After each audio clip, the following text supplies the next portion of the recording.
Before being sentenced for bank fraud and tax evasion, Todd Chrisley was in a lot of therapy to deal with trauma, according to daughter Savannah. According to Savannah Chrisley, the daughter of the reality TV star, Todd Chrisley began seeing a therapist before turning himself into the police in order to help him deal with his trauma. The 25-year-old Savannah Chrisley discussed her father, who is currently serving a 12-year sentence after being found guilty of bank fraud and tax evasion, in the most recent episode of her podcast, Unlocked with Savannah Chrisley, which was released on Tuesday. She claimed that her father sought out a therapist to help him with his mental health. Savannah, who was joined by Promises Rehabilitation Center's communications liaison Patrick Custer, said that while her father once utilized his humor to cope with a lot of things throughout his life, he had changed in more recent times. On the Family's USA Network reality series, Chrisley Knows Best, which was canceled last year due to their legal issues, the father of 5 was well known for his one-liners and outrageous antics. I would say that he received a lot of therapy in the previous years. He had a lot of trauma from events in our lives, in addition to having to deal with his own mental health, she said.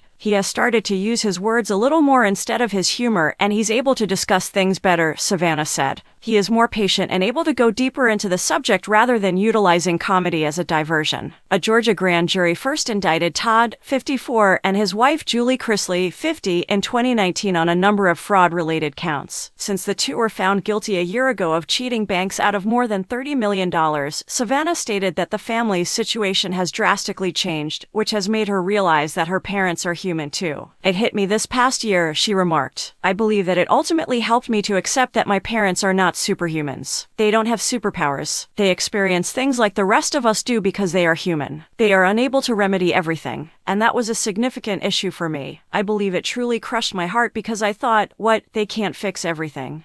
I've never been so proud of a person as I am of my dad, to see that growth that's happened, said Savannah. Watching my parents evolve and grow into the people they are today, it's been such an honor because I see, especially in my dad, where he once was and where he is now, and I've never been so proud of a person as I am of him. Therefore, watching it as their daughter is really awesome. The sentences for Todd and Julie were declared in November 2022. Todd, 54, was sentenced to 12 years in federal prison Camp Pensacola for being the mastermind of the couple's years-long tax and bank fraud conspiracy. Julie, 50, who the prosecution believed had a smaller part, received a 7-year prison term and was referred to the federal medical examiner.